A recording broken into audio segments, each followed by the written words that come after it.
전반적인 전황은 역시 러시아에게 유리하게 흘러가고 있습니다. 왜 러시아가 유리하게 됐냐면요, 여러 가지 요인이 있지만 결국은 21세기에도 20세기와 마찬가지로 전쟁의 승패는 대포로 결정이 된다. 러시아의 대포 문수와 포탄 소비량이 월등히 많기 때문에 우크라이나군은 계속 병력을 소모할 수밖에 없었고요. 우크라이나 사람들로서는 지금의 영토가 자기네 땅이라고 생각을 하지만 우크라이나가 붕괴했을 경우에 그 나라들이 자신의 영토권을 주장할 수 있게 된다는 얘기입니다. 그런 의미에서 러시아 땅, 그다음에 우크라이나 땅, 폴란드 땅, 예를 들면 헝가리 땅으로 4개로 쪼개질 수 있다는 가능성이 있다는 얘기입니다. 그러면서 트럼프가 했던 말이 미국이 우크라이나 경제를 개발하는 것 자체가 우크라이나의 국가 안보다, 이렇게 되는 건데요. 지금 러시아의 요구 조건도 그렇고 우크라이나의 요구 조건도 그렇고 서로 팽팽히 맞서면서 해결책이 되지 않는다면 역설적으로 트럼프의 해결 방법이 그쪽으로 흘러갈 가능성도 충분히 있습니다. 안녕하세요. 저는 상명대학교 역사 콘텐츠학과 류한수 교수입니다. 2022년 2월에 푸틴 대통령이 전격적으로 우크라이나를 침공해서 처음에 우크라이나가 상당히 위기에 몰렸죠. 그러다가 반격을 가해서 러시아가 키이우, 그러니까 수도를 점령하지 못했습니다.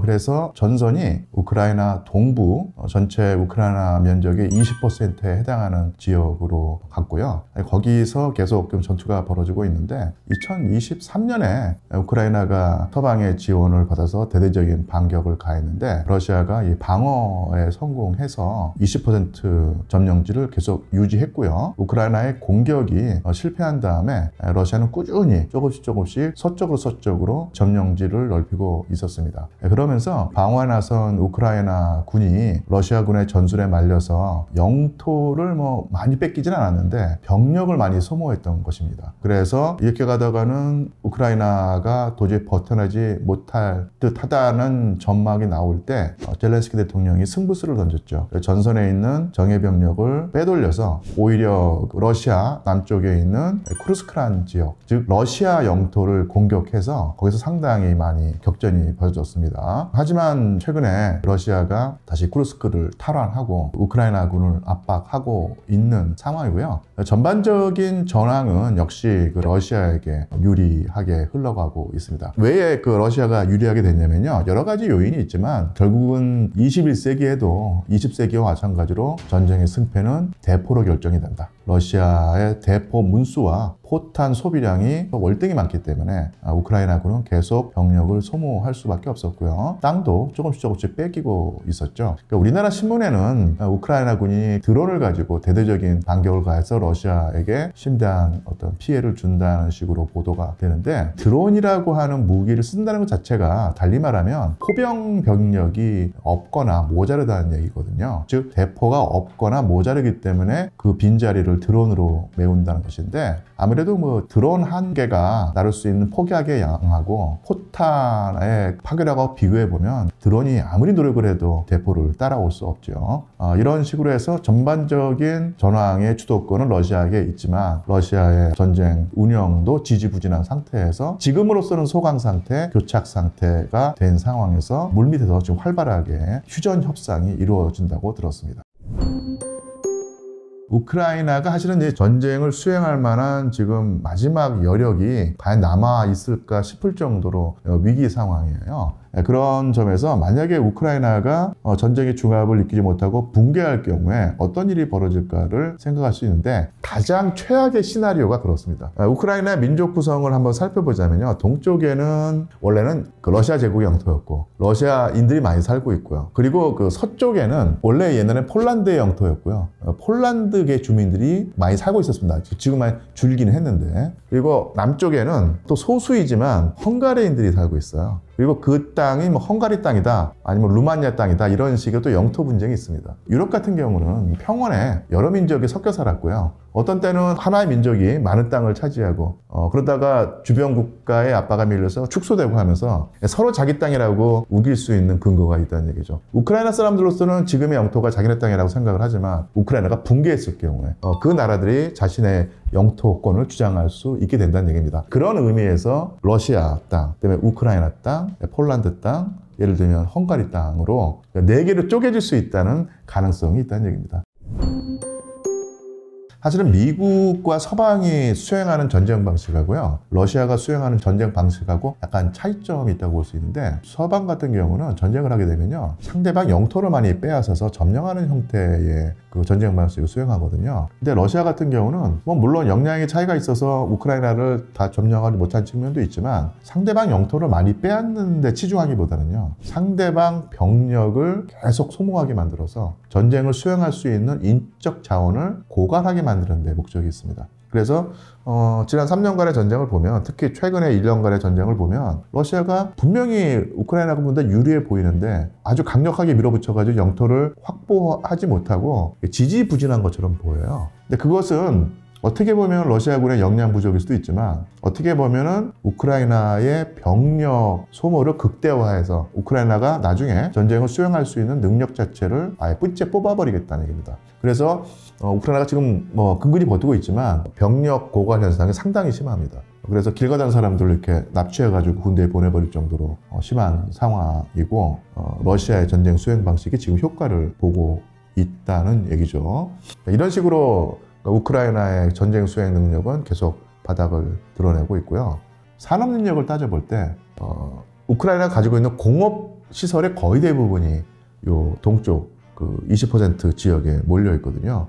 이쪽을 러시아에게 뺏긴 상황은 결국 우크라이나는 이제는 공업 기반을 다 잃어버리고 농업 국가로밖에 살아갈 수 없다는 상황이 됩니다. 이것은 상당히 그 현대 경제에서 치명적인 결과이죠. 그리고 또 하나가 인구 구조의 문제일 텐데요. 전쟁이 일어나면서 우크라이나에 있는 시민들이 외국으로 피난을 갔습니다. 난민이 되었죠. 그리고 거기에는 많은 젊은 사람도 있었어요. 전쟁이 끝나면은 돌아오겠다는 생각을 했었는데 벌써 3년이 흘렀고요. 그 사이에 유럽의 각국으로 갔던 우크라이나인들이 이제는 어떤 생각을 하냐면요, 전쟁이 끝나더라도 우크라이나가 돌아가지 않겠다는 생각을 하게 됩니다. 그래서 우크라이나의 인구가 전쟁 전에는 4천만 명을 넘었는데요, 지금은 거의 2천만 명으로 줄어들었습니다. 그러니까 인구가 반토막 난 거 아니겠습니까? 그리고 한창 일해야 될 경제활동 인구, 특히 젊은 층의 인구가 많이 없어요. 원래 전쟁이 일어나기 전에도 적었었는데 전쟁을 통해서 많이 죽고 밖으로 유출되고 하면서 더더욱더 젊은 층이 없고 위에 장년층과 노년층만 많은 상태가 됐기 때문에 인구학적으로는 거의 재앙 수준이었습니다. 그것은 뭐냐면요, 결국은 전쟁이 끝나더라도 우크라이나 같은 경우는 재건의 에너지라든지 역량 자체가 소모된 상태이기 때문에 옛날 경제로 돌아갈 수 없는, 오히려 더 밑바닥으로 빠질 가능성이 있기 때문에 이 문제라는 얘기죠. 이것이 바로 우크라이나가 처하고 있는 가장 암담한 현실입니다.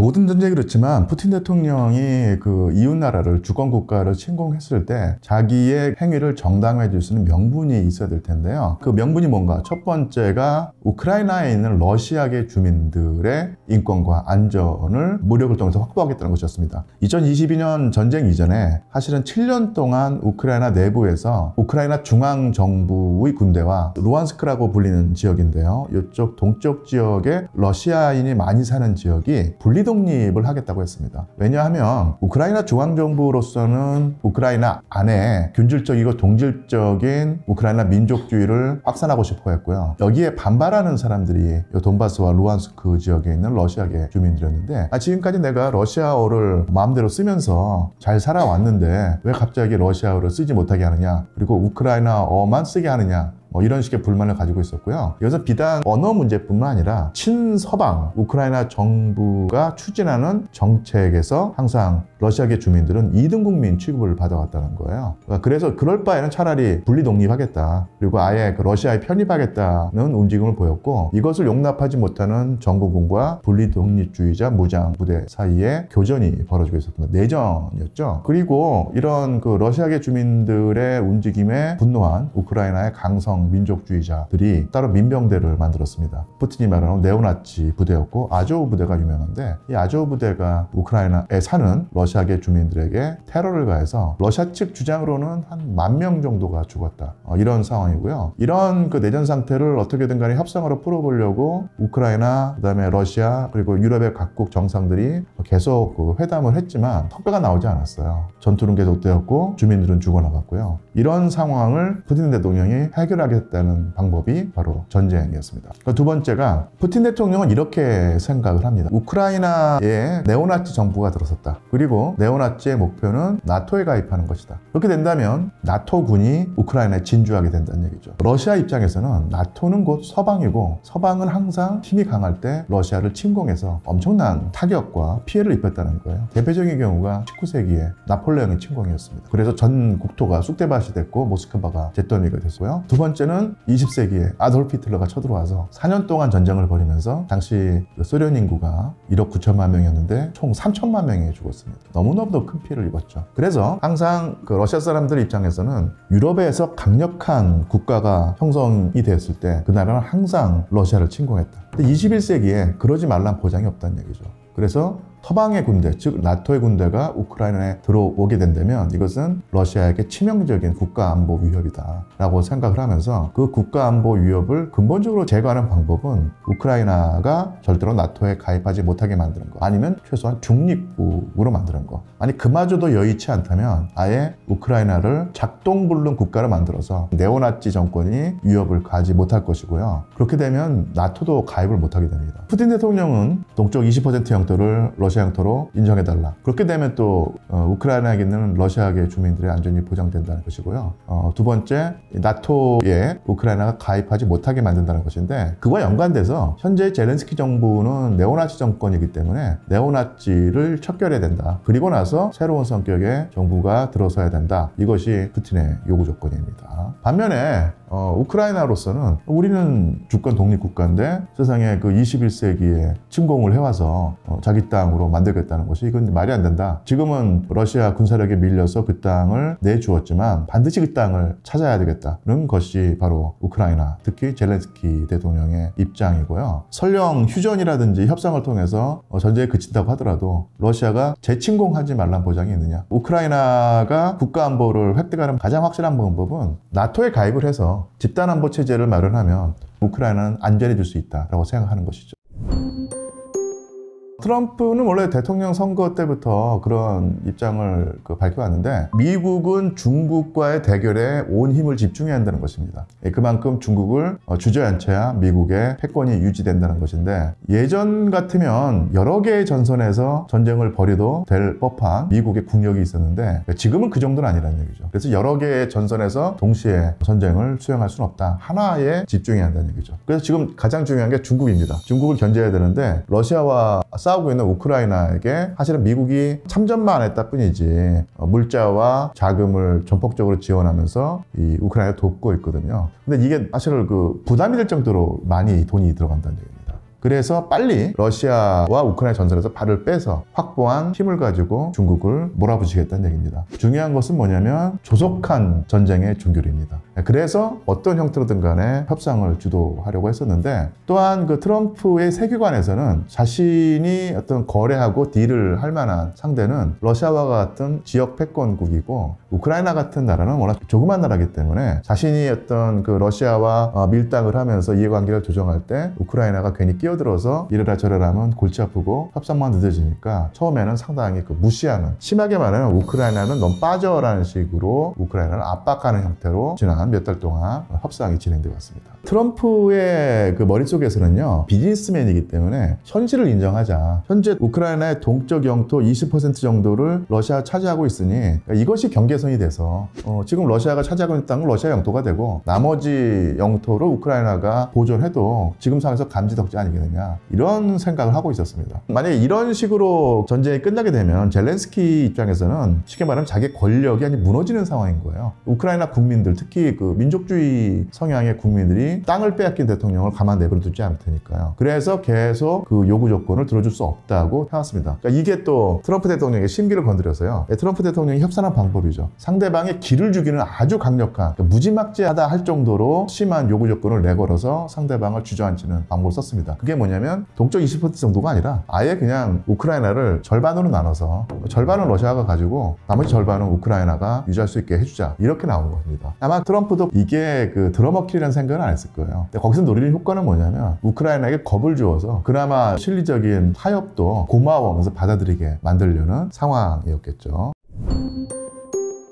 사실 이게 그 트럼프의 치밀한 계획에 따른 것인지 아니면 어떤 분의 표현대로 트럼프의 원칙은 원칙이 없다는 것뿐이다, 이런 말을 하는데, 어쨌든 간에 좀 짚어보면은 집권 초기에는 트럼프가 우크라이나를 완전히 압박해버려가지고 주저앉히면은 협상이 쉽게 끝날 수 있으라고 생각을 했던 것이죠. 그런데 그 우크라이나가 완강하게 저항을 하고요. 그리고 미국을 제외한 나머지 서방 국가, 특히 서유럽 국가들이 또 미국을 비난을 하고, 트럼프로서도 상당히 국내외에 압박을 받으면서 사실 자기가 생각했던 것만큼 무지막지하게 밀어붙이지 못할 상황이 됐고요. 또한 우크라이나를 압박하면서 러시아와 적절하게 그 절충과 타협을 하면은 쉽게 자기의 성과를 거둘 수 있어서 생각을 했습니다. 그래서 트럼프로서는 자기가 상당히 러시아에게 많은 양보를 했다, 이 정도 양보를 하면 러시아가 받아줄 줄 알았었는데, 러시아가 바라는 것은 트럼프가 주는 그 정도 것이 아니었다는 얘기죠. 어떤 분이 정확하게 그 요약을 했는데, 아까도 말씀드렸지만 트럼프는 조속한 해결입니다. 근데 러시아는 근본적인 해결을 요구합니다. 근본적이란 말은 러시아 입장에서 볼 때 근본적인 해결해야 되겠죠. 차근차근 풀어가지고 다시는 그 분쟁이 벌어지지 않게 해야 된다라는 것이 러시아 입장이었고요. 그러니까 여기서 이제 미국과 러시아가 삐걱거렸던 것이죠. 그래서 최근에 벤스 미국 부통령이 러시아 측 고위 인사들과 아주 긴밀한 협상을 했는데 나오면서 표정이 어두웠다고 그래요. 하는 말이 러시아가 너무 많은 것을 요구해서 힘들다라는 말을 했는데, 그 말을 달리 얘기하면 러시아는 자신들이 설정한 목표에서 전혀 후퇴하려고 하지 않는다. 근데 그 러시아가 요구하는 것이 트럼프가 받아들이기에도 너무 큰 것이기 때문에 미국도 주저하고 있다, 이런 얘기죠. 그래서 러시아와 이 협상이 잘 안 되니까 여파로서 옛날에는 무시하고 쉽게 말하면 멸시했던 우크라이나를 오히려 길을 살려주는 정책을 펴서 러시아를 또 압박하려고 하고 있는 것이 지금의 상황이라고 보입니다. 지난 미국의 민주당 바이든 행정부가 3년 동안 전쟁을 치러오면서 무기대여법에 따라서 그 우크라이나에게 엄청난 금액의 지원, 그리고 군수물자 지원을 했죠. 그런데 이것이 무상증여가 아닙니다. 외상으로 빌려주는 거예요. 그래서 바이든 행정부는 그런 식으로 그 외상으로 빌려주면서 나중에 전쟁이 일어나면 이것을 상당히 오랜 기간 동안에 걸쳐서 조금씩 받아내겠다 생각을 했는데, 트럼프는 전쟁을 아까도 말했듯이 빨리 끝내고 싶어 하고요. 그리고 외상으로 준 것이니까 반드시 받겠다는 얘기죠. 근데 지금 우크라이나가 원래부터 경제적으로 허약한 나라였던 데다가 전쟁으로 완전히 쑥대밭이 된 상황에서 돈을 벌어서 빚을 갚을 능력이 없습니다. 그래서 그런 우크라이나에게 돈을 받아내려면 어떻게 될까요? 우크라이나의 지하 자원을 그걸로 받아내겠다는 얘기입니다. 외상값을. 그런데 그 우크라이나는 희귀 광물 내지는 히토리우가 많이 묻혀 있고요. 그 다음에 이런 그 우크라이나의 자원이 미국에게 상당히 꼭 필요한 것들이에요. 그래서 그 히토리우 내지는 광물 자원을 개발하는 협정을 우회국적 끝에 결국은 타결이 됐다고 합니다. 뭐 식민지란 말이 나오는 것이 왜 나오냐면요, 이게 미국에 너무너무 유리하게 체결됐기 때문에 그랬던 거예요. 이것은 뭐 거의 강탈 수준의 식민지 채굴 아니겠느냐, 그런 말이 나올 정도로 미국의 요구가 심했는데, 또 협상을 하면서 미국이 좀 양보를 했고요. 우크라이나가 결국 그걸 받아들였고, 결국 우크라이나 의회의 비준을 받아야 되는데 사실 우리나라에 널리 알려져 있지 않은데 제렌스키 대통령이 여러 가지 방법, 비합법적인 방법을 써서 의회를 물갈이했습니다, 자기 편으로. 그래서 결국 비준될 가능성이 상당히 높죠. 그런 상태에 와 있습니다. 한국 전쟁과 이 지금 러시아 우크라이나 전쟁의 비슷한 점을 찾자면, 결국은 이것은 강대국과 강대국이 대결하는 과정 속에서 그 충돌 지점이 어떤 약소국이 됐던 겁니다. 그래서 뭐 한국 전쟁을 크게 보자면은 이 자본주의 진영과 당시 냉전시대 공산주의 진영이 격돌했는데, 그 격돌 지점이 이제 한반도가 되면서 우리 한반도 사람들이, 특히 대한민국 사람들이 큰 고통을 겪었다는 것이죠. 반면에 이 지금의 전쟁은 러시아라고 하는 블록과 미국 미국이 이끄는 서방 블록이 충돌하면서 나타난 분쟁인데 그 분쟁 지역이 러시아에게 사활적인 지역이었던 게 우크라이나였던 얘기죠. 그러니까 이런 식으로 진영 대결이 어떤 한 나라 약소국의 국토에서 벌어진다는 측면에서는 공통점이 있는데 또 차이점도 없을 수 없죠. 한국 정권 때 대한민국이 배제되었다는 것은 당시 그 대한민국의 대통령이었던 이승만 대통령이 전쟁은 반드시 우리의 승리로 끝난다고 하면서 휴전 협상에 아예 그냥 빠져버렸어요. 그래서 이제 한국이 배제되었다기보다는 제 발로 걸어 나왔던 것입니다. 반면에 이제 우크라이나 같은 경우는 그 트럼프 대통령 초기에는 애들은 빠져 이런 식으로 냉대를 하다가 러시아랑 잘 안 풀리니까 이제는 또 우크라이나를 키워주는 식이 돼서 같이 협상을 하려고 하는 그런 상황입니다. 가능성만 따지고 보자면 역시 러시아군이 점령하고 있는 우크라이나 영토는 러시아 것이 되고 나머지 80%는 우크라이나 영토로 남은 식으로 그렇게 될 가능성이 가장 크다는 얘기죠. 그리고 결국은 이런 문제에서는 푸틴의 전쟁 목표가 하나는 이루어진 셈이고요. 두 번째는 결국은 우크라이나의 앞날을 어떻게 할 것이냐. 푸틴의 주장대로 나토 가입을 절대로 하지 못하게 할 것이냐. 젤렌스키가 요구하는 것처럼 땅은 내주더라도 우크라이나를 나토 회원국으로 받아들일 것인가. 이 차이점일 텐데요. 이게 정말 팽팽하게 맞서고 있죠. 만약에 러시아가 우크라이나를 정권 교체를 못하고 나토 회원국이 된다면요. 푸틴 정권의 그 밑둥이 흔들릴 만큼 큰 타격이 가질 수 있습니다. 달리 말하면 푸틴은 절대로 그걸 용납 못한다는 얘기죠. 또한 반면에 우크라이나에서도 들어서 물러서는 상황이고요. 근데 여기서 트럼프가 주장하는 바가 있습니다. 현실적으로 우크라이나가 나토에 가입하는 것은 불가능하고요. 바람직하지도 않다. 이게 되면은 이렇게 되면은 푸틴의 말을 들어주는 것처럼 보이는데 그런 측면도 없지 않지만 트럼프가 생각하는 것은 뭐냐면요. 나머지 영토 80%에서 미국 자본이 들어가서 활발하게 우크라이나와 미국 자본이 이권 사업을 벌이면은 미국의 이해관계가 거기 형성되는 것이고 그렇게 된다면 러시아든 다른 나라든 이 우크라이나를 침공하지 못할 것이다. 그런 상황에서 우크라이나를 침공한다는 것은 결국 미국의 이해관계를 건드리고 공격한다는 얘기니까 미국이 가만두지 않겠다는 얘기죠. 그러면서 트럼프가 했던 말이 미국이 우크라이나 경제를 개발하는 것 자체가 우크라이나의 국가 안보다 이렇게 되는 건데요. 지금 러시아의 요구 조건도 그렇고 우크라이나의 요구 조건도 그렇고 서로 팽팽히 맞서면서 해결책이 되지 않는다면 역설적으로 트럼프의 해결 방법이 그쪽으로 흘러갈 가능성도 충분히 있습니다. 어떤 형태로도 사실은 그 러시아 입장에 러시아 사람들의 입장에서 푸틴의 입장에서 자신들도 억울하고 서러운 측면 그리고 뭐 분노의 측면이 분명히 있을 텐데 그렇지만은 이웃 주권 국가를 침공한다는 것은 결국은 국제법 위반이고 21세기에 용납될 수 없는 행위인 것은 분명한 사실입니다. 사람이 화난다고 해서 무조건 주먹을 뻗으면 안 되죠. 그 화가 설령 그럴 만한 이유가 있다고 하더라도 그런 면에서 사실은 이 우호국을 얻기가 쉽지가 않은데 그렇다고 해서 적대국만 있는 것은 아닙니다. 물론 서방과 미국 아니면 일본 뭐 대한민국 정도는 적대국가에 속할 만큼 러시아의 관계가 나빠졌는데 그 이외의 지역에서는 러시아를 딱히 뭐 적대국으로 설정하지 않고요. 중립을 표방하거나 겉으로는 중립을 표방하면서 그 밑으로는 러시아를 돕는 경우가 많이 있었습니다. 근데 그렇게 되는 이유가요. 러시아 특히 푸틴 대통령의 어떤 뭐랄까요 플랜이 있는데 그것은 뭐냐면 이거 플랜의 일환이 바로 이 전쟁이라고 할 수도 있을 텐데 미국을 위시한 서구 국가들이 하나의 그 경제 체제를 만들고 있죠. 구체적으로는 뭐 달러. 미국의 달러를 기축통화로 해서 미국의 패권이 유지되는 어떤 그런 경제연합체가 있습니다. 그래서 크게 보면 유럽연합이 있고요. 유럽연합은 유럽 국가들을 관장하고 있지만 사실은 미국이 엄청난 영향력을 행사하고 있는데 그게 뭐 유럽연합이든 G7이든 아니면 서방이든 거기에 반대되는 하나의 대항체를 만들고 싶어 했던 거예요. 푸틴이. 그래서 만든 것이 예전에는 그 유라시아 경제연합이라는 것도 구상을 했었고요. 지금은 더 나아가서 여러분 많이 들어보셨을 겁니다. 브릭스.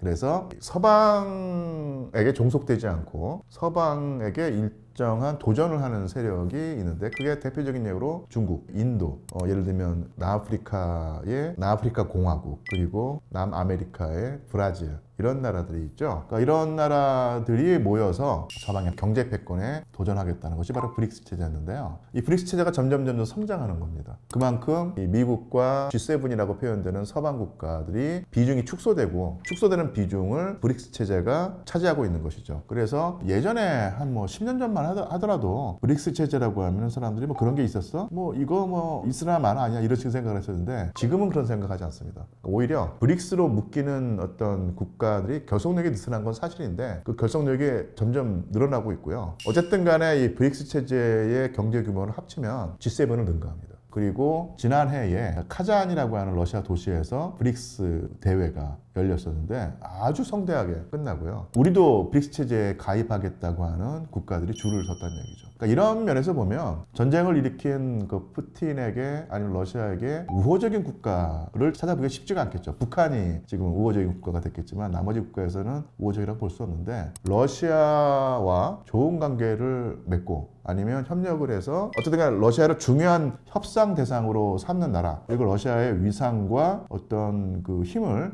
인정하는 나라는 분명히 많은 것도 사실입니다. 그런 나라가 서방에 없다 뿐이지 이 지구를 전체를 놓고 보면 러시아의 위상은 만만치가 않다 이렇게 평가할 수 있겠네요. 뭐 수치야 뭐 편차가 있겠지만 전반적으로 러시아 사람들이 대한민국에 호감을 가지고 있는 건 분명한 사실입니다. 그러니까 정부 차원으로 돌아와서요. 체제로 돌아와서 러시아의 그 전신격인 국가가 소비에트 연방일 텐데 소련 때는요. 철저하게 한반도 정책을 펼 때 북한 지지, 남한을 배제하는 것이었습니다. 그것은 뭐 이념에 따른 결과일 텐데 그러다가 1991년에 소비에트 연방이 해체되고 정식 국권은 러시아 연방 그리고 흔히 러시아라고 부르는 국가가 소련을 대체했죠. 그리고 자본주의로 체제 전환을 합니다. 그리고 10년 동안은 옐친이라는 인물이 다스렸고 그 이후로는 2001년부터 지금까지 쭉 푸틴이 통치하고 있는데요. 요 그 30년이 넘는 기간 동안에 러시아 연방 특히 푸틴 대통령이 한반도를 보는 입장은 정말 일관적입니다. 북한과도 가깝게 지내고 대한민국도 하고도 가깝게 지낸다는 얘기죠. 어느 한쪽을 편들고 한쪽을 배제하는 것이 아니라 오히려 분쟁이 있는 두 나라일수록 러시아는 두 나라와 함께 가겠다는 것을 한 거예요. 이게 푸틴의 일반적인 총체적인 노선이었고 한반도에 적용이 된다는 얘기입니다. 그런데 차이점은 있어요. 북한과 러시아의 관계, 러시아가 북한에게 바라는 어떤 관계는 정치적인 것뿐이지 경제적으로 깊은 관계를 맺는 것을 별로 바라지 않았다는 얘기입니다. 북한 경제가 워낙 쪼그라들어서 러시아로서는 뭐 거기서 뭐 얻을 것도 없고 뭐 도와주자니 밑도 끝도 없다는 얘기죠. 반면에 대한민국 같은 경우는 여러 가지 이점이 있었다는 얘기입니다. 일단 그 등거리 외교를 해서 접근지지 않고요. 또한 한국이 가지고 있는 기술이 있고요. 그 다음에 자본이 있습니다. 그래서 러시아가 사실은 동북아시아에서 어떤 일을 하려고 할 때 중국과 일을 하기에는 중국이 너무 이제 덩치가 커져가지고 버겁고요. 일본과 상대를 하자니 일본은 옛날에 전쟁까지 했던 나라고 사실은 부신이 있다는 얘기죠. 영토 분쟁도 있죠. 북방 사계도 영토 분쟁도 있는데 대한민국 같은 경우는 중국과 일본과는 달리 쉽게 말하면 아주 그 편한 상대였던 거야. 국가적인 어떤 이해관계가 지금 얽혀 있고 뭐 충돌할 일도 없고요. 반면에 기술은 사실은 뭐 서방이라든지 일본에 비해서 손색이 없을 정도로 고도화되어 있고 자본도 풍부하고요. 그래서 한국과 경제협력 관계를 맺으면 러시아로서는 상당히 많은 이점을 얻을 수 있습니다. 일단 한국의 질 좋은 소비재가 러시아에서 많이 소비되고 있고요. 자동차라든지 뭐 이런 식으로 대자본도 진출하고 있고 러시아로서는 또 한국과 우호관계를 맺으면요. 러시아가 발달해 있는 게 기초과학하고 군수공업이거든요. 지금 뭐 K방산이라고 해서 방위 산업 무기들이 전 세계에 팔리고 있는데 사실 그 원천 기술은 다 러시아 겁니다. 러시아에서 받아내서 그래서 응용해서 한 단계 그 퀀텀 리프를 해서 질적 비약을 해서 고도화된 무기를 만들어내서 경쟁력을 가지고 있는데 그런 식으로 러시아와 대한민국이 서로 윈윈 게임을 했던 것이죠. 그러니까 이런 식으로 좋은 경험이 생기면서 러시아 일반 사람들에게 한국이라는 나라가 아주 우호적으로 다가갔다는 얘기죠. 비록 최근에 3년 동안 전쟁을 하면서 두 나라 사이에 어떤 그 거친 외교적인 언사가 오고 가고 한국 뭐 지난 윤석열 정부가 상당히 러시아를 여러 가지 이유에서 쉽게 말하면 뭐 배척하고 험한 소리 하면서 감정의 교울이 깊어졌지만 그러면서도 사실은 푸틴 대통령과 러시아의 외교 고위 인사들은 한국과 대립각을 세우면서도 어떤 선을 넘어가지 않으려는 노력은 많이 했어요. 이 정도 선을 넘어가면 완전 파탄 지경인데 그 선까지는 가지 말자고 하면서 이렇게 말하면 좀 그 러시아의 입장이겠지만 러시아로서 꼭 참는 측면이 많이 있었습니다. 그리고 항상 싸우면서도 뒷문을 열어두고 협상하자는 자세를 취했고요. 그래서 다음에 뭐 어떤 그 대한민국의 대통령이 뽑힐지는 뭐 두고 봐야 되겠지만 새로운 정부는 아무래도 지금 그 전에 윤석열 정부보다는 러시아와 조금은 더 나은 관계에 맺을 듯 하고요. 그렇게 된다면 설령 한국에 좀 뭐랄까요 실망했던 러시아 국민들도 다시 돌아와서 좋은 관계를 유지하려고 할 것이고, 최근에 제가 본 자료에 따르면 러시아 사람들이 3년 동안 전쟁을 치르면서 외국 자문들이 다 밖으로 나갔지 않습니까? 코카콜라도 나가고 명품백 만드는 것도 다 나가고 했었는데, 다시 전쟁이 끝나고 나서 다시 돌아올 그 외국 기업 중에 바라는 기업이 어느 기업이냐 하는 설문조사를 했는데요. 의외로 1등이 바로 현대자동차였어요. 그만큼 한국의 소비재 내지는 자동차라든지 이런 고부가 가치 상품에 관해서도 러시아 사람들이 높이 평가한다는 얘기죠. 러시아의 고려인이라고 하는 한국 출신의 러시아 시민들이 많이 있기 때문에 이들이 교량 역할을 해서 러시아 문화가 한국에 오는 경우, 한국 문화가 러시아로 가는 경우가 상당히 많이 있고, 그 대표적인 예가요. 이게 저기 혹시 그런 말 들어보실까 모르겠는데, 러시아 사람들은 까레이스키 살라드라고 하는데요. 이게 뭐냐면 한국 김치, 한국 샐러드라는 얘기입니다. 근데 사실은 우리나라에서 볼 수 있는 건 아니에요. 이게 그 고려인들이 중앙아시아에 살면서 한반도에 있는 채소를 구할 수 없으니까 그쪽에 있는 채소를 응용해서 한국식으로 이렇게 만든 음식이 있는데요. 이게 러시아 사람들에게 엄청난 인기를 끌었습니다. 러시아 사람들이 이게 육식을 하다가 고려인들이 만든 그 한국 샐러드, 한국 김치를 먹은 다음에 너무너무 좋아해가지고 지금 거의 뭐 모든 러시아 사람들이 즐기는 음식이 됐거든요. 그러니까 이런 식으로 직접적인 교류 내지는 매개체를 이용한 교류가 활발해질 듯 하고요. 앞으로도 무한한 미래가 열려 있습니다. 사실은 이 전쟁 이전에도 예를 들면 크림반도를 러시아가 우크라이나로부터 강탈 내지는 이렇게 탈취했을 때 서방이 엄청난 그 제재를 받았고요. 뭐 그런 식으로 서방과 계속 주기적으로 대립을 했었는데, 그때 이제 제재하는 방법이 뭐냐면 러시아에 진출해 있는 외국 기업들이 다 철수하는 것이었거든요. 그때도 그랬었는데 한국 기업 같은 경우 일부가 끝까지 남았어요. 대표적인 예가 팔도라고 하는 도시락이라고 하는 컵라면 업체였고요. 그 이후에 또 과자 종류가 있었는데, 그런 식으로 정부와 세계, 그러니까 미국의 압박을 받아서 울며 겨자 먹기로 러시아에서 떠나는 기업이 거의 대부분이었는데, 단기적으로는 손해를 보더라도 장기적으로 러시아에 남아서 러시아 그 소비자들과 계속 관계를 맺는 것이 장기적으로는 수익이 남는다라는 판단을 했던 기업들이 몇 개가 있었습니다. 그게 그 중에 몇 개가 한국이었는데요. 그게 기가 막히게 주요했던 거예요. 그러니까 러시아 사람들이 좀 서방 사람들에 비해서 의리가 강합니다. 어려울 때 나를 보살펴주고 내 편에 서주는 사람이 있다면 그 사람과 좋은 관계를 유지하고, 설령 나한테 부담이 되고 손해가 되더라도 나를 도왔던 사람을 도와야 된다는 생각을 하기 때문에 그 다음부터 그 기업이 엄청난 성장을 했던 거예요. 지금도 러시아 사람들의 사랑을 받고 있는데, 의리를 중요시하는 러시아, 그러니까 그렇다고 해서 뭐 러시아 사람들이 뭐 모든 거 다 내팽개치고 의리를 추구한다는 얘기는 아니고요. 상대적으로 서방 사람에 비해서 의리를 추구한다는 얘기입니다.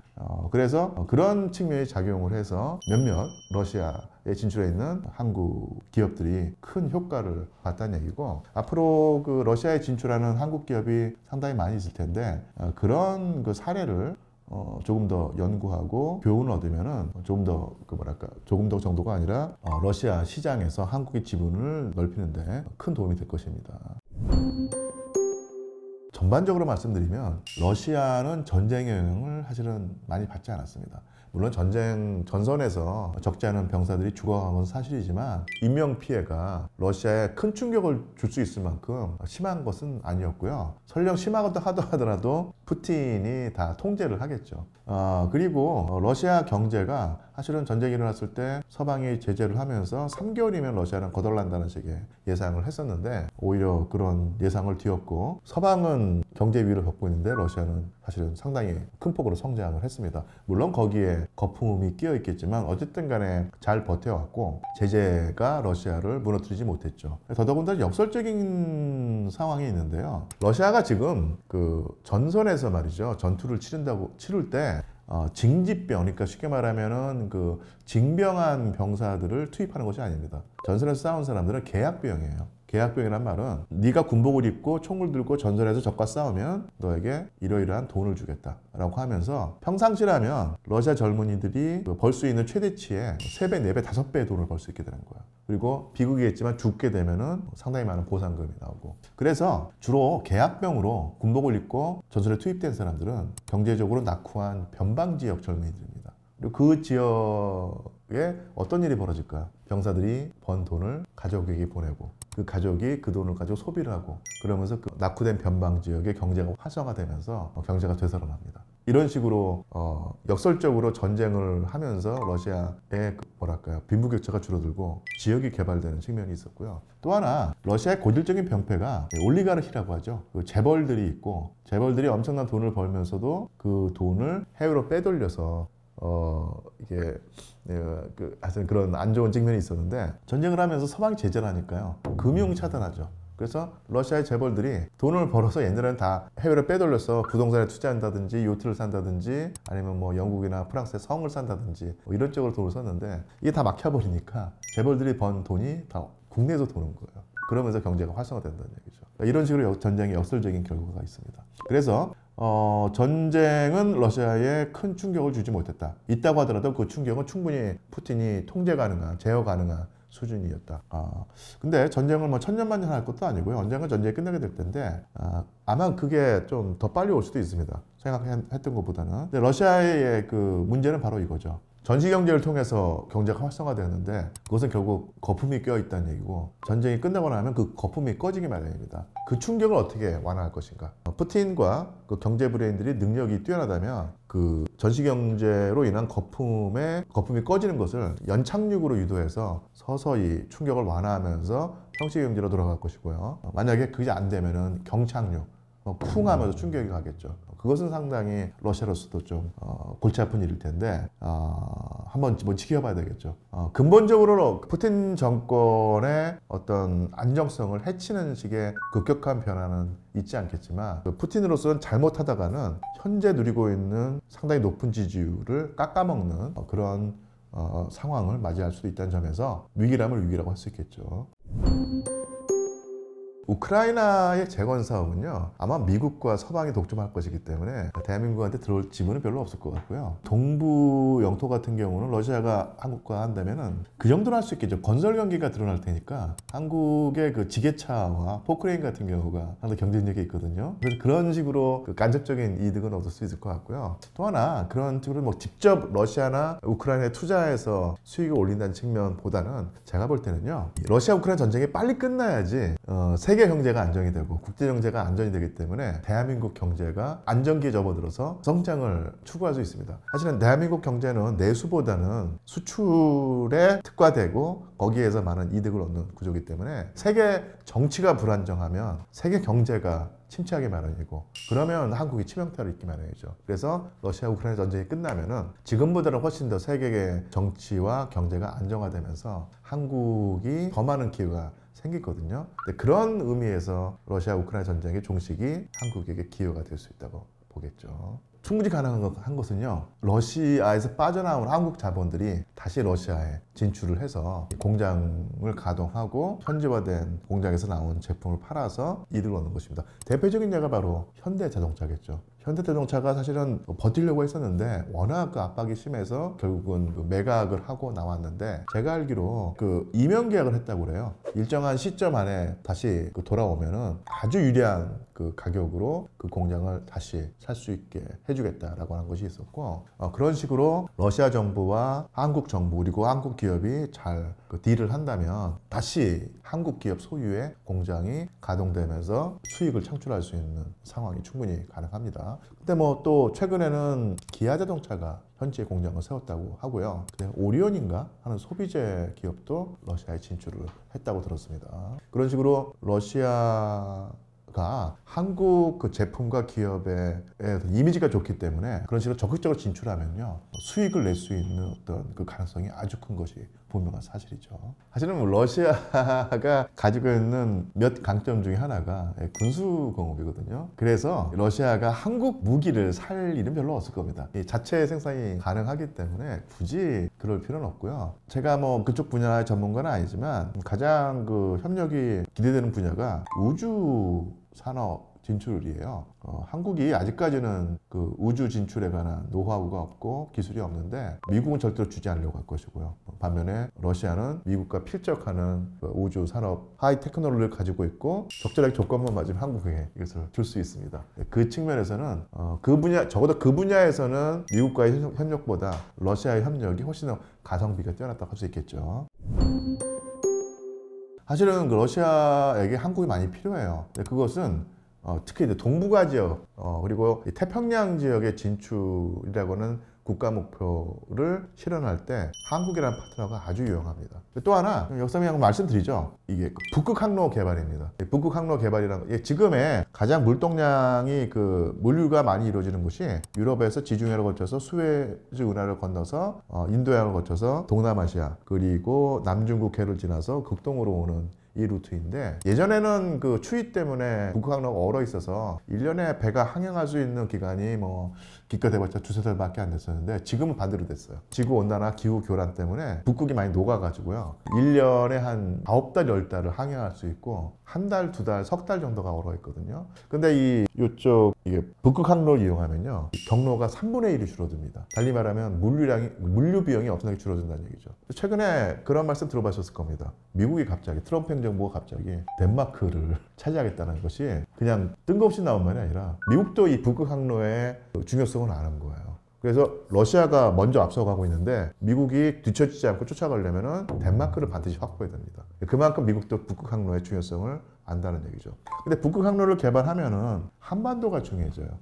결국 이 북극 항로의 종착점이 한반도이기 때문에 거기서 북극 항로를 개발하는데 러시아가 전력을 투구하고 있는데 그쪽 한 그 터미널에 해당하는 한반도, 북한이든 아니면 부산이든 개발하고 제휴해야 되기 때문에 한반도가 중요하죠. 중국과 일본은 껄끄러운데 한반도는 마음 편한 상대이기 때문에 그런 측면이 있습니다. 그래서 여러분들 꼭 북극 항로를 기억해 주시기 바라고, 북극 항로가 개발되는 것이 한국에게도 그게 도움이 된다 이렇게 생각하시면 되고요. 파트너가 러시아가 될 수 있다. 그러니까 북한에는 일단 노동력은 풍부한데요 자본이 없지 않습니까? 그리고 기술이 없기 때문에 러시아 입장에서는요 가장 좋은 거는요 노동력 부족은 북한 노동력을 이용해서 메우고, 그 다음에 기술 부족 내지는 자본 부족은 대한민국을 이용해서 메우고, 이런 식으로 한반도를 활용할 수 있는 것이 바로 러시아고요. 그래서 북한과도 친하게 지내려고 하고 대한민국도 친하게 지내려고 하고요. 그러면 또 많은 한국인들이 아니 북한과 친한 러시아를 우리가 왜 가까이 지내야 되는데, 또 그런 걸 다 예상해서 러시아가 무슨 말을 하냐면요 러시아가 북한과 우호적으로 지내고 대한민국과도 우호적으로 지내는 것이 충분히 가능하다. 제로섬 게임으로 보지 마라. 러시아가 북한과 친하게 지내는 것이 대한민국에도 나름대로는 좋은 측면이 있다는 식으로 계속 어필하고 있는데, 얼토당토하지 않은 궤변이라고만 볼 수가 없는 게, 사실은 이렇게 볼 수 있습니다.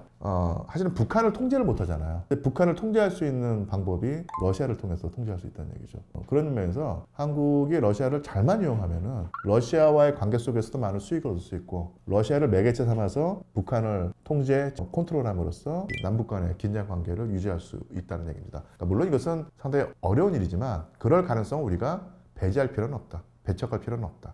그것도 활용해야 될 측면이 있다.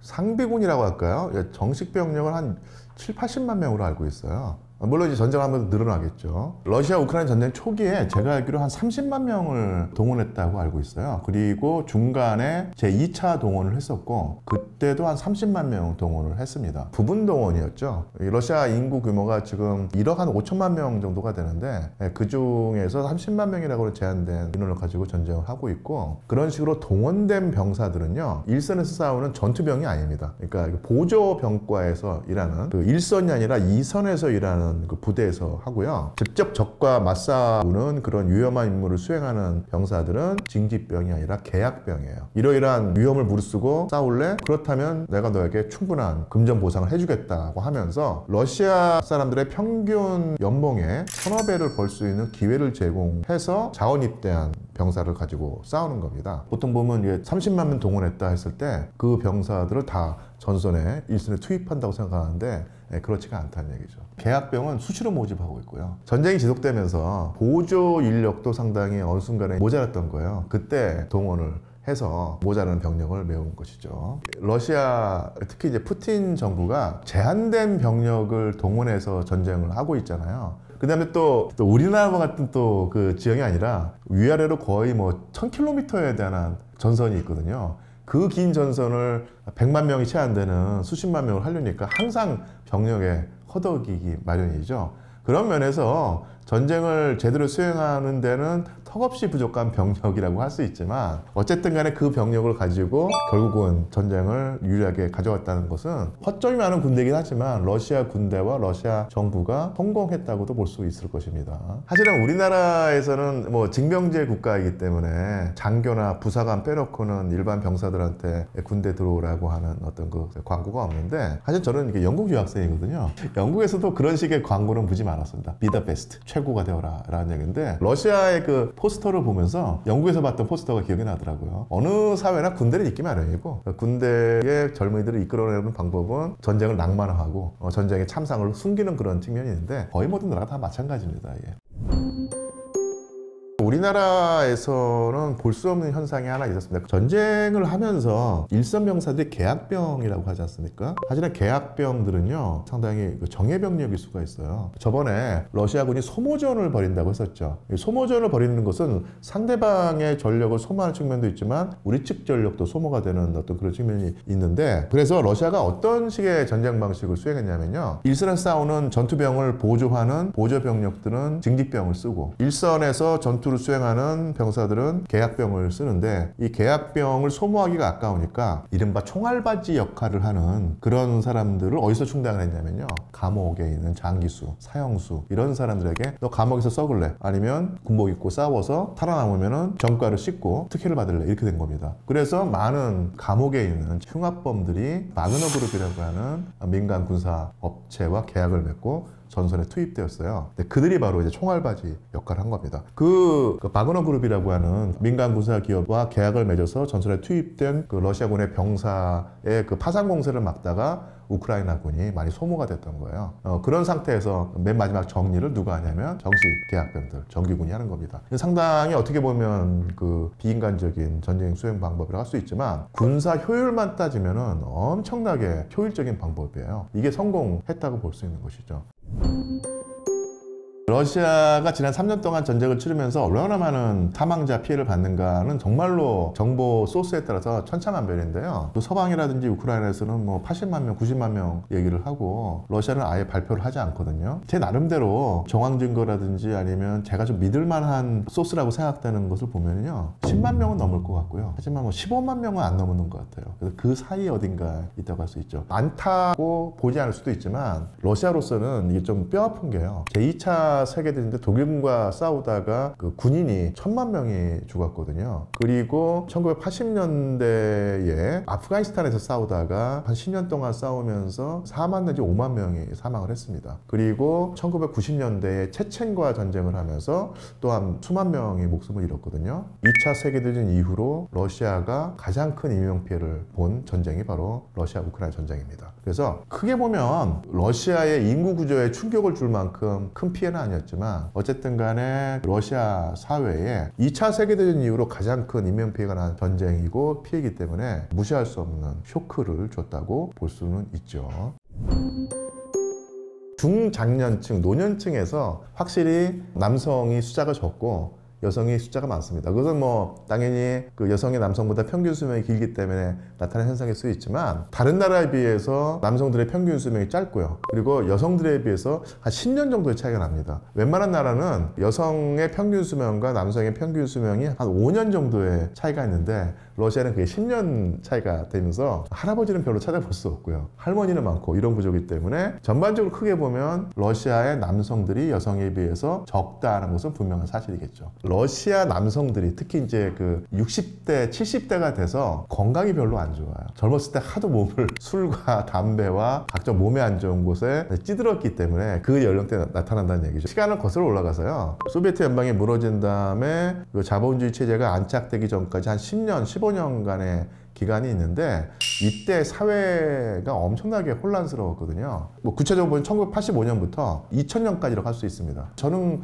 그 중에 한 3분의 1 정도를 러시아 현지에서 겪었는데 정말로 혼란스러웠거든요. 그런 상황에서 남자들이요, 이놈의 세상 왜 이렇게 나는 힘들게 하는가 했을 때 그 스트레스를 술과 담배로 푼다는 얘기입니다. 아니면 상당히 폭력적으로 툭 하면 싸우고 한다는 얘기죠. 그래서 남성들이 제명에 못 살고 죽는 경우가 많이 있었고, 근데 그 여성들은요, 어떻게 보면 생활력이 강합니다. 어려우면 어려울수록 거기에 적응을 한다고 할까요? 아둥바둥 되면서 버텨낸다는 얘기죠. 그러면서 남성들도 훨씬 오래 사는 게 있었고, 그래서 이제 왜 그러면 러시아 남성들은 경제 위기라든지 체제 위기 속에서 그런 식으로 스스로를 학대하느냐? 러시아의 역사의 특성상 그런 식의 아주 험악한 시기가 많이 있었어요. 대표적인 예가 20세기 초 제1차 세계대전부터 러시아 혁명과 내전을 거치는 그 시기, 그리고 제2차 세계대전 시기, 그리고 소비에트 연방의 붕괴와 체제전환의 고통, 요 시기인데, 이렇게 긴 기간을 주기적으로 거치면서 남성들이 스스로를 파괴하는 모습을 많이 보였던 것인데, 그 세 번에 다 나타납니다. 한 번 일어나면 어마어마한 규모의 전쟁이 됐기 때문에 그만큼 많은 남성들이 죽었고요. 말 나온 김에 말씀을 드리자면 제2차 세계대전기에 소련에서 군인들이 900만 명, 1000만 명이 죽었다고 말씀드렸지 않습니까? 물론 그 중에 여성들이 적지 않았지만 거의 대부분 남성이었기 때문에 전쟁이 끝나고 나니까 20대, 30대만 놓고 보자면 여성과 남성의 성비가, 여성이 100일 때 남성이 41, 42, 43이었습니다. 그러니까 여성이 10명이 있다고 하면 남성이 4명밖에 없었던 거예요. 그런 식의 그 인구 충격이 가해졌고, 그게 원상으로 회복되는데 최소한 10년, 20년, 30년이 걸렸을 겁니다. 그래서 그 50년대, 60년대, 70년대 러시아 영화를 보면요, 신랑감을 못 구해서 정말 고통스러워하는 여성들이 많이 나와요. 그러다가 웬만큼 또 시간이 흘러가면서 충격이 이제는 완화가 됐겠죠. 그래서 정상적인 성비를 찾아가는 또 그 시점에 또 소비에트 연방이 붕괴합니다. 또 한 번 10년, 15년의 체제 위기를 거치면서 또 한 번 남성들의 숫자가 확 줄어들고, 저도 그 시대에 보면은 길거리에서 보드카 먹고 널브러져가지고 정신을 못 차리는 사람 많이 봤습니다. 또 체제가 안정돼 있으면 그런 식으로 술에 취한 사람이 있다고 하고 몸이 망가지더라도 의료 체제가 작동을 해서 건강을 되찾게 했을 텐데, 체제 전환기에는 완전히 의료 체제까지 무너졌기 때문에 죽는 사람이 나왔던 것이죠. 그래서 또 한 번 러시아 인구 구조에 위기가 닥쳤다는 얘기죠. 전반적으로 보면요, 러시아 남성들이 가정을 제대로 꾸려가지고 먹여 살려야 한다고 하는 책임감이 별로 없어요. 왜 그런가를 살펴봐야 되는데, 이 역사적 경험과 밀접한 연관이 있습니다. 제가 아까 제2차 세계대전이 끝나고 난 다음에 20대, 30대에서 남성이 한 4명이 있다고 하면 여성이 10명이 있었다. 달리 말하면 6명의 여성들은 짝을 구하지 못하는 거 아니에요. 그래서 실질적으로 법적으로는 일부 일처제 사회인데 실질적으로는 일부 다처제 사회가 됩니다. 그래서 그 당시에 한 남성이 이 여성과 살다가 또 저 여성과 살다가 이런 일이 비일비재했던 거예요. 그것은 전쟁에 따른 부작용이라고 할 수 있는데, 그래서 그런 사이에서 아이가 많이 태어나죠. 그래서 그 러시아의 남자 꼬마 아이들은요, 가정에 충실한 아버지의 모습을 본 적이 없습니다. 아버지가 조금 키우다가 어느 순간 훌쩍 다른 곳으로 가버리는 겁니다. 그래서 러시아의 남자 꼬마 아이들은 롤 모델이 없는 거예요. 자기도 크면은 아버지와 똑같은 행동을 한다는 얘기입니다. 그래서 러시아 남성들은 어떻게든 간에 내가 내 아내와 자식들을 먹여 살려야 되겠다, 이런 식의 생각을 하지 않게 되는 그런 상황이 상당히 오랫동안 지속이 되고, 그 여파가 지금도 남아있는 것이죠. 그래서 러시아 여성들의 입장에서 보면요, 정말 억울하죠. 러시아 남성들이 돈은 안 벌어오고 가정에 충실하지 않고 그러면서도 가부장적인 또 모습을 많이 보이니까, 상대적으로 한국 남성들이 서방 국가에 비해서는 가부장적인 측면이 강하잖아요. 근데 그러면서도 또 내가 결혼을 한 이상 내가 좀 고생을 하더라도 내 가족은 먹여 살려야 된다, 이런 또 책임감도 분명히 있잖아요. 러시아 남자들은 가정에 충실하지도 않고 가족을 먹여 살려야 한다고 하는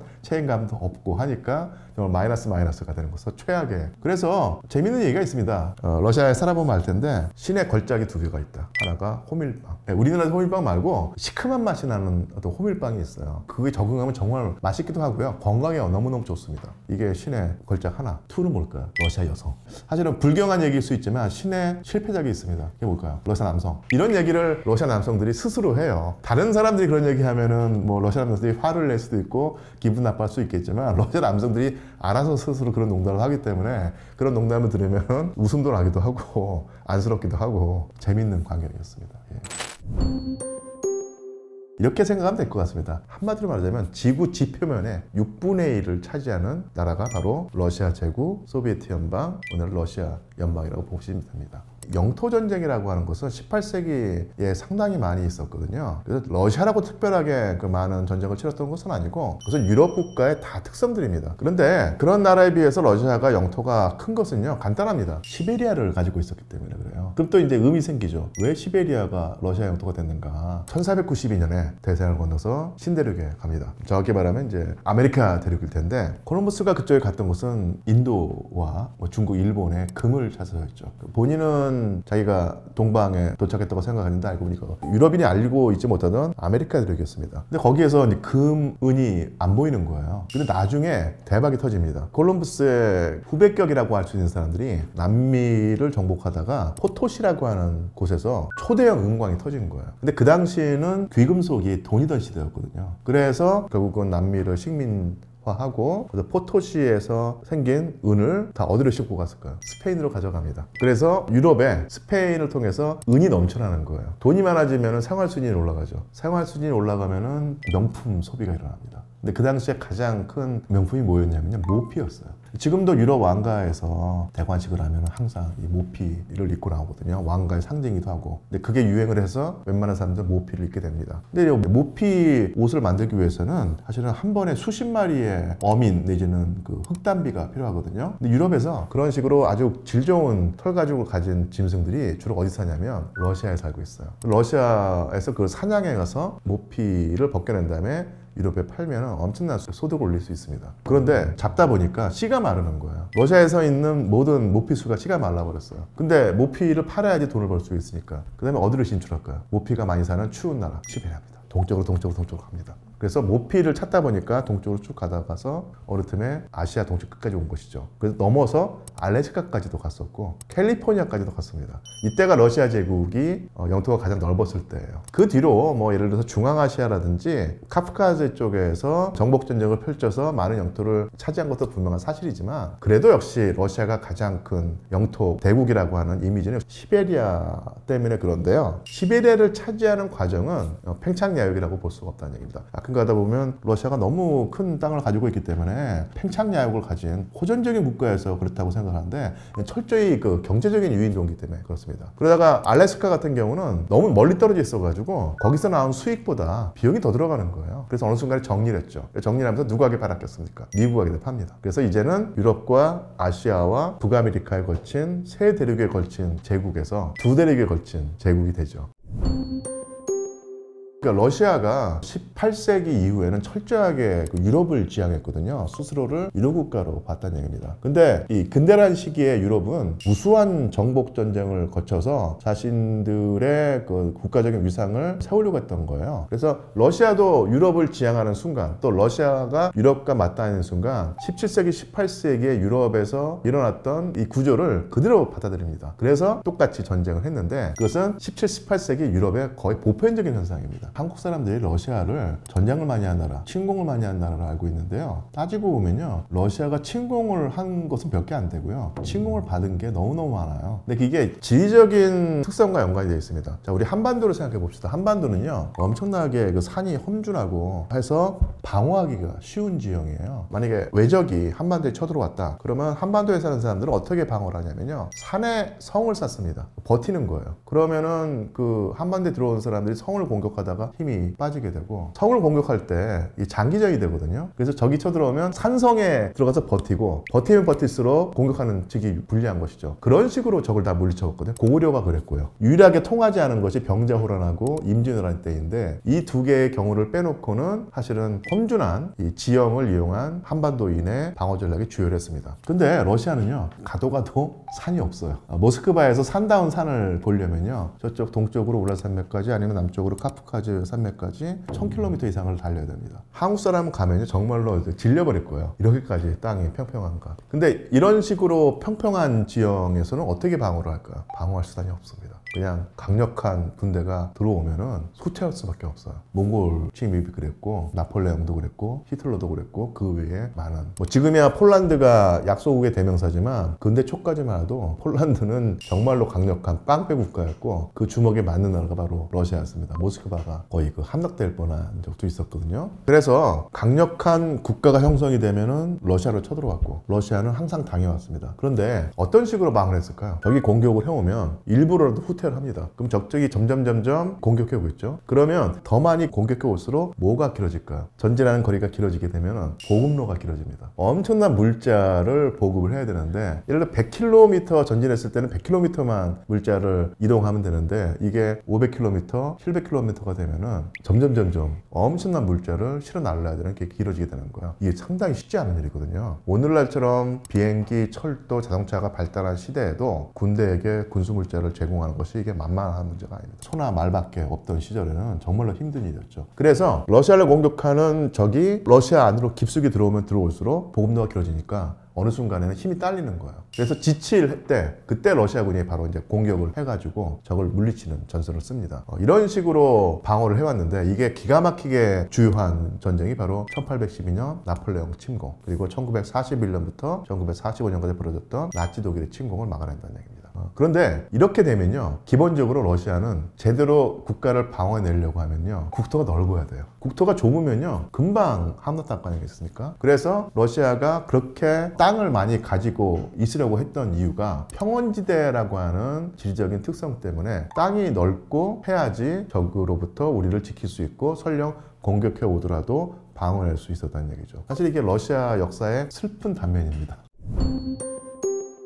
사실 우리가 뭐 소련이라는 나라를 아주 호전적인 국가라고 했지만 소련이라는 나라는요 정말로 겁에 질려있는 국가였습니다. 강력한 미국과 강력한 서방이 힘을 합쳐서 우리를 항상 압박하고 있고 언제 당할지 모른다고 하는 공포심을 가지고 있었거든요. 그래서 그 강력한 미국과 서방으로부터 스스로 지키려고 해서 만든 것이 바로 동유럽의 위성국가들입니다. 그게 바로 완충지대라는 것이거든요. 그런 완충지대를 둬야지 강력한 서방과 미국으로부터 우리를 지킬 수 있다고 생각을 한 거예요. 그런데 소비에트 연방이 해체되면서 이 동유럽 국가들이 거의 대부분 다 그 뒤에 차근차근 나토로 들어가죠. 근데 푸틴 같은 경우가 우리는 소련이 아니다. 그래서 동유럽을 또 차지할 수는 없다라고 인정을 하고요. 동유럽이 서방으로 넘어가는 것 아니면 나토로 넘어가는 것을 우리는 뭐라고 하지 않는다. 그것은 그 나라 사람들이 결정한다고 하면서 인정을 해줬는데요. 딱 두 나라만 건드리지 말라고 했어요. 어딨냐면 벨라루스하고 우크라이나였습니다. 이 두 나라는 절대로 뺏길 수 없다. 왜냐하면 이것 뺏기는 순간 러시아의 국가안보가 결정적으로 타격을 받기 때문이라는 얘기죠. 그래서 또 유명한 냉전 시대의 그 사상가가 미국 쪽의 브레인인데요. 이런 말을 했습니다. 러시아는 우크라이나를 가지고 있을 때만 제국이다. 여기서 말하는 제국은 식민지를 많이 가지고 있다는 얘기가 아니라 엄청난 패권과 영토를 가지고 있는 거대한 정치 체제라는 얘기인데요. 러시아는 우크라이나를 가지고 있을 때만 제국이다. 달리 말하면 어떻게 될까요? 우크라이나가 없으면 제국이 아니라는 얘기죠. 그래서 미국의 많은 사람들이 유럽에서 러시아의 힘을 빼야지 유럽 내 미국의 패권이 유지된다고 하면서 어디를 노리려고 할까요? 우크라이나를 차지하려고 하는 것이죠. 그래서 미국이 끝까지 그 우크라이나를 지원하고 물론 지금은 아니지만 바이든 정부까지 우크라이나를 서방의 어떤 세력권에 넣으려고 했던 거 그러니까 이것이 바로 그런 러시아의 지정학적인 취약성 때문에 그렇다는 얘기입니다. 그래서 이렇게 푸틴이 우크라이나를 어떻게든 차지하려고 아둥바둥 되는 이유가 단순히 땅 욕심이 아니라 이게 러시아 국가의 지정학적인 취약성이라는 것을 알고 있기 때문이라는 얘기죠. 예전에는 러시아 제국의 영토였고 소비에트 연방의 영토였잖아요. 현재는 우크라이나가 친서방 성향이 강하고 나토에 가입하려고 한다는 얘기죠. 우크라이나가 러시아의 영토이거나 아니면 러시아와 좋은 관계를 맺고 있을 때 나토군이 우크라이나 밖에 있을 거 아니겠습니까? 그러면은 나토군과 모스크바까지의 그 거리가 1400km, 1500km예요. 우크라이나가 워낙 큰 나라이기 때문에 물론 러시아보다는 작지만 유럽에서 2위의 국토 면적을 가진 나라입니다. 그런데 만약에 우크라이나가 나토에 가입을 하게 되면요. 나토군과 모스크바의 거리가 700km로 줄어듭니다. 절반으로 줄어들어요. 이 700km라고 하면요. 부산에서 평양까지의 거리, 아니 신우주부터 서울까지의 거리일 겁니다. 이것을 한 번만 쭉 밀고 들어오면은 러시아가 효율적으로 구사해왔던 공간을 내주고 시간을 번다는 전략이 통할 수가 없어요. 이게 러시아 사람들로서는 어마어마한 공포죠. 이런 공포를 또 푸틴 대통령도 가지고 가지고 있을 것입니다. 또 여기서 많은 사람들이 이렇게 생각을 해요. 아니, 민주국가인 서방 국가들이 나토군이 뭐하러 러시아를 공격하느냐. 민주주의 국가는 남을 침공하지 않는다고 했는데 영국이 민주주의 국가였죠. 근데 얼마나 많은 식민지를 차지하면서 전쟁을 했습니까? 그러니까 이런 식으로 우리는 서유럽은 문명화된 지역이고 민주주의 지역이기 때문에 러시아를 침공하지 않는다고 하는데 실제로 역사를 놓고 보면 러시아는 항상 강력한 서방 국가로부터 침공을 당해왔어요. 21세기에 그런 일이 벌어지지 말란 법이 뭐가 있느냐 이렇게 생각을 한다는 얘기죠. 그러니까 이런 식으로 국가 안보를 위해서 우크라이나를 넘길 수가 없다는 얘기고요. 또 하나가 정신적인 측면이 있는데요. 러시아라고 하는 민족의 기원이 정확히 말하면 이제 그 동슬라브인이라고 하실 텐데 이 동슬라브인들이 국가를 맨 처음 세운 지역이 바로 오늘날 우크라이나 키예프 지역이에요. 키예프 지역에 세워진 국가가 바로 동슬라브인들의 고대 국가고 여기서 키예프 루스라고 하는 국가, 이게 우리나라의 고조선에 해당하는 거기서 삼형제가 갈라져 나옵니다. 하나가 러시아, 하나가 또 벨라루스, 하나가 우크라이나라는 거예요. 그래서 지금 러시아는 모스크바와 아니면 상트페테르부르크에 근거지를 두고 그쪽을 다스리고 있지만 우리의 그 조상들의 무대는 바로 우크라이나였다, 키예프였다고 생각을 하는 거예요. 정치적으로는 아니면 뭐죠? 정신적으로는 키예프는 러시아의 발원지였고 따라서 키예프에 위치해 있는 오늘날의 우크라이나는 러시아로부터 떨어질 수 없는 형제 아니면 사촌, 어떤 경우는 하나의 국가가 돼야 한다는 생각을 한다는 얘기죠. 그러니까 이런 의미 때문에 러시아 사람들은 키이우 내지는 우크라이나를 서방에 넘겨주지 않으려고 하고 있는 것이죠. 우크라이나 같은 경우는 이 드니프로 강이라고 해서요, 이 북쪽에서 남쪽으로 흘러서 흑해로 들어가는 큰 강이 있는데 그 강의 동쪽과 서쪽이 많이 달라요. 이 드니프로 강 동쪽은 오랫동안에 러시아 제국의 지배를 받았고 이 서쪽은 폴란드나 서방 국가의 지배를 받았습니다. 그래서 드니프로 강 동쪽의 우크라이나에서는 러시아 색채가 강하고요, 서쪽은 서방 색채가 강한 거예요. 종교로 따지자고 하면요, 개신교가 나오기 전에 이 서방의 종교는 가톨릭이었죠. 러시아의 종교는 뭐였을까요? 기독교인 기독교인데 정교라고 하는 교파예요. 크게 기독교 세계의 교회가 가톨릭과 정교가 있는데 이 접점이 바로 오늘 우크라이나예요. 우크라이나의 동쪽까지는 정교회의 힘이 강하고요, 서쪽에는 가톨릭이라든지 폴란드의 지배를 받았기 때문에 아니면은 가톨릭화된 정교가 있습니다. 그래서 이런 교회의 구분선이 우크라이나 드니프로 가는 경계로 되는데 이게 나중에 근대로 들어오고 현대로 들어오면서요, 정교회가 있던 지역은 바로 러시아의 세력권이 되고 가톨릭의 지역은 바로 오늘날 서방이라고 불리는 지역의 세력권이 된 거예요. 그래서 그 지역이 대립을 할 때 그 단층선이 바로 드니프로 강이 되는 것이고, 결국 지금 일어나는 전쟁은 단순히 그 러시아와 우크라이나 둘 사이의 전쟁 내지는 러시아가 땅이 탐나서 우크라이나 침공했다고 볼 수는 없고요. 길게는 1000년, 조금 짧게 잡으면 400년에 걸친 동방 진영과 서방 진영의 충돌이라고 할 수 있고, 그것이 현대화된 형태가 바로 오늘의 러시아 우크라이나 전쟁이라는 것이죠.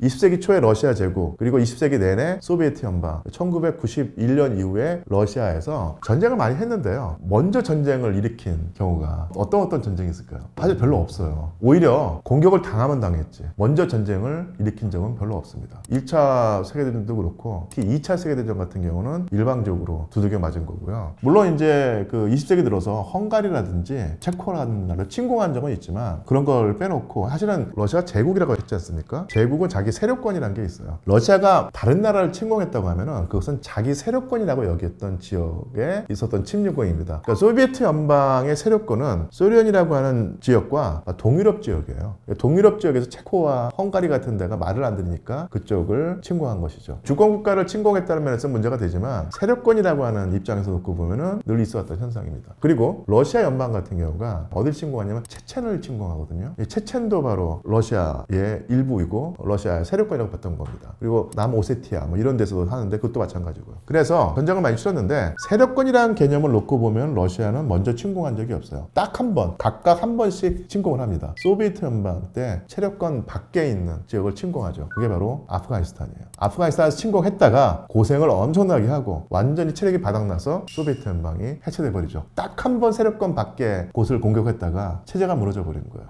그래서 침공한 적은 있지만 그것은 항상 자기의 세력권을 지키려고 하는 몸부림이었고 자기 세력권 밖에 있는 지역을 침공한 적은 없었다. 딱 한 번 예외가 아프가니스탄이었다. 제가 지금 볼 때 예를 들면 영국이나 프랑스나 독일에 있는 정치가들이 우크라이나가 무너지게 되면 러시아가 우리를 공격할 것이다 라고 하는 식의 생각을 하는데, 그것은 러시아에 대한 천년 동안 쌓인 편견, 저놈들은 야만인이고 저자들은 침공을 일삼는 그런 무시무시한 존재들이다, 이런 식으로 어떤 편견의 산물인 것이고요. 저는 개인적으로는 러시아는 서방을 침공할 만한 능력이 없다, 그럴 힘이 없다. 우크라이나 하나 가지고도 좀 절절매면서 제대로 끄매짐을 못하고 있는 국가인데 무슨 힘으로 그 나라가 폴란드를 침공하고 독일을 침공하고 프랑스를 침공하겠습니까? 말이 안 되는 얘기죠. 이거. 굳이 러시아가 막 힘을 뻗친다면 우크라이나를 넘어서서 우크라이나 옆에 있는 몰도바라고 하는 조그만 공화국이 있죠. 그리고 북쪽으로는 발트해 연안 3국 에스토니아, 라트비아가 있는데, 이 나라 정도는 아마 침공까지는 아니고 거기에 있는 친러시아 세력을 키워서 그쪽에 있는 정권을 바꾸려고 하는 노력은 할 수 있을 것 같아요. 근데 그것은 이유가 러시아 사람들 볼 때 그쪽 지역은 우리의 세력권이었다, 지금 아니지만, 이렇게 생각하면 될 듯합니다.